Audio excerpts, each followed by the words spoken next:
Hindi naman siya masyadong gahaman. Kung ang namumuno noon sa Roman Empire ay mga Pinoy na politiko, siguro punong-puno unahang-unahan sa pagpapangalan sa mga buwan. So, kahit pa paano, kahit diktador si Julius Caesar, ay meron pa rin siyang delikadesa.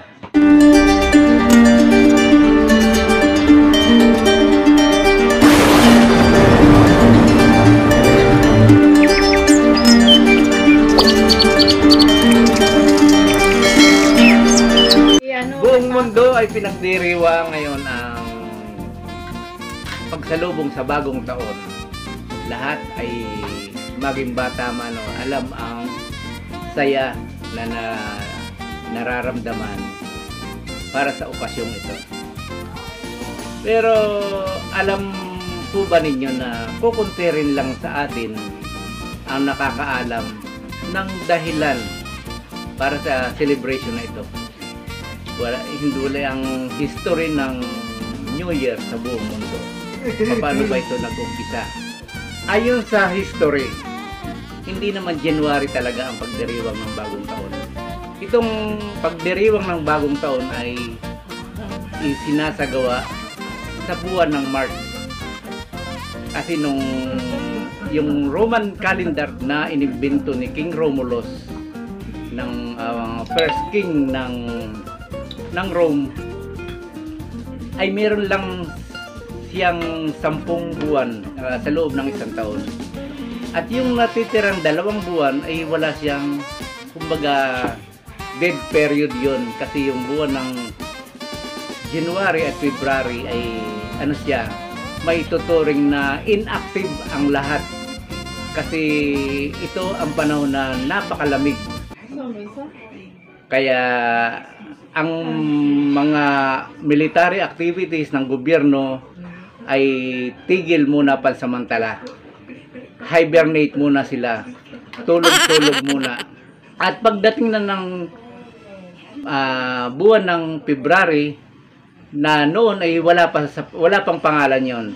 Wala pang pangalan na February, kaya yung season na yon, nag-uutay-utay na ang mga tao na salubungin naman ang yung tinatawag na bagong taon sa yung March.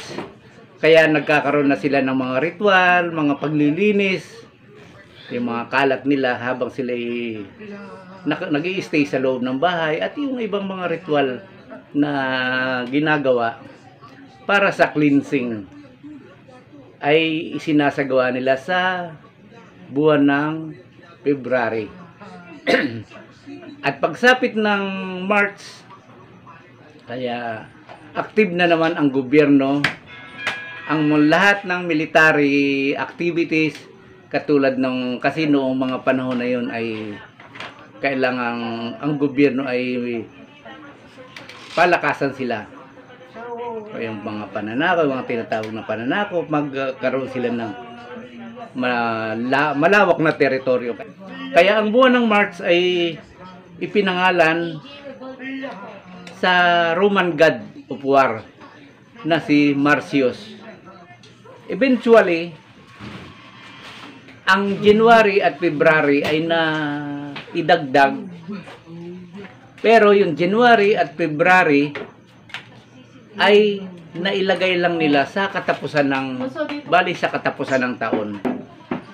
So, kaya mula nang pumasok ang pamumuno ni Julius Caesar, ni-reform niya yung kalendaryo ng Roman calendar. Doon sa reform na yun ni Julius Caesar, it was a solar calendar as we have today.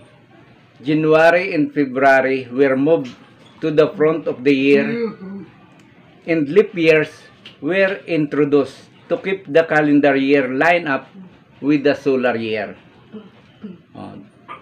The winter months, January and February, remain a time of reflection, peace, new beginnings, and purification. Nang mamatay na si Julius Caesar, the month Quintilis was renamed yung panglima sa buwan na original na ipinangalan. Kumbaga, dahil nadagdag na ang January at February sa unahan ng taon, yung buwan ng July, yung Quintilis, ay rename, ipinangalan sa bilang honor kay Julio Cesar. Kaya nagkaroon tayo ng buwan na July. Itong si Julio Cesar ay maituturing noon na isang diktador.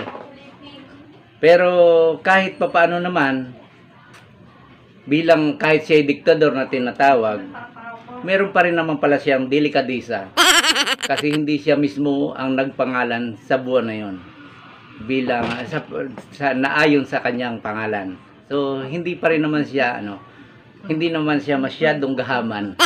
Hindi katulad ng mga panahon ngayon siguro, kung ang namumuno noon sa Roman Empire ay mga Pinoy na politiko, siguro punong-puno unahang-unahan sa pagpapangalan sa mga buwan. So, kahit pa paano, kahit diktador si Julio Cesar, ay meron pa rin siyang delikadesa. Hindi niya sinamantala yung kanyang posisyon para ipangalan sa kanya ang buwan. Of course, all the renaming and reorganizing meant that some of the months' name no longer agreed with their position in the calendar. September to December, for example. Later emperors tried to name various months after themselves. So, may meron din naman pala noong mga may mga politiko na rin noon na mapagsamantala. Gusto nang ipangalan sa kanila ang mga ibang mga pangalan ng mga buwan. Dahil nga dun sa hindi na nga naka-align ating kasalukuyang kalendar, ito ay pang-siyam na siya ngayon sa buwan ng taon. So, yung September originally, ibig sabihin September pang-7 sana. Kaya lang hindi na nga nabago yon. May mga pagtatangka ang mga politiko noon na baguhin, pero hindi na nga, hinayaan na lang na gano'n na lang ang alignment ng buwan. Today's Gregorian calendar, yung ginagamit natin ngayon na Gregorian calendar, ito ng nung panahon na 1582 under Pope Gregory VIII introduced a reform. Ito ay naging, ang tawag na nga ay yung Gregorian calendar. So nagkaroon ng dahil ang ating buwan, alam naman natin na ito ay naaayon sa pag-ikot ng mundo sa araw. Kaya so maraming astronomers at mathematician ang nagtulong-tulong upang maitama na naaayon sa pag-ikot ng mundo sa araw. Ito po ang mga kung saan hinango ang pangalan ng mga buwan. January, name for the Roman god Janus, protector of gates and doorways. Janus is depicted with two faces, one looking into the past, the other into the future. So, yung Janus ay yung Roman god na dalawang mukha niya, sa unahan at sa hulihan. Yun ang Roman god noon na pangalan ay Janus. So, ibig sabihin ay beginning, pero makaka-look back ka pa rin. Kasi ang mukha mo, may dalawang mukha nga, matitingnan mo pa rin yung nakaraan at yung future mo makikita pa rin. Yun ang ibig sabihin ng buwan na January.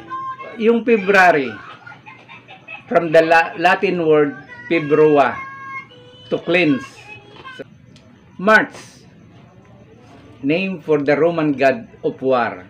Mars. This was the time of year to resume military campaign that had been interrupted by winter. April, from the Latin word aperio, to open, because plants begin to grow in this month. In essence, this month was viewed as spring's renewal. May, named for the Roman goddess Maya, who oversaw the growth of plants, also from the Latin word majoris, elders, who were celebrated during this month. June, named for the Roman goddess Juno, patroness of marriage in the well-being of women, also from the Latin word juvenis, young people. So kaya uso yung sa buwan ng June ang tinatawag na June bride. July, so named to honor Roman dictator. So kahit pala diktador si Julius Caesar, ay may delikadesa pa rin pala siya, dahil hindi siya nagkusa na siya magpangalan sa buwan ng sa buwan na July, na siya na mismo magbigay ng pangalan after sa pangalan niya. August, named to honor the first Roman emperor and grandnephew of Julius Caesar, Augustus Caesar. September comes from the Latin word septem, meaning 7. So ngayon, hindi na ngayon 7, hindi na ngayon pampito ang buwan ng September, kundi pang 9 na. October. In the ancient Roman calendar, October was the name of the 8th month of the year. Its name comes from octo, the Latin word for 8. Ngayon, ang October ay pang 10 na siya. Hindi na siya pang 8. November, from the Latin word novem, 9. So, ito nga, yung pang 9 dati, ngayon ay pang 11 na. At ang katapusan niya, yung ating December. From the Latin word decem, meaning 10. Now that you know more about our month's name, so meron na tayong kaunting kaalaman. Hindi yung tayo nagsiselebrate ng taon-taong bagong taon, pero wala tayong kahit kaunting idea kung bakit o kung saan nag-umpisa ang buwan na ginagamit natin. Hanggang dito na lang, at maraming salamat sa inyong pakikinig. Happy New Year! Cheers! Happy New Year!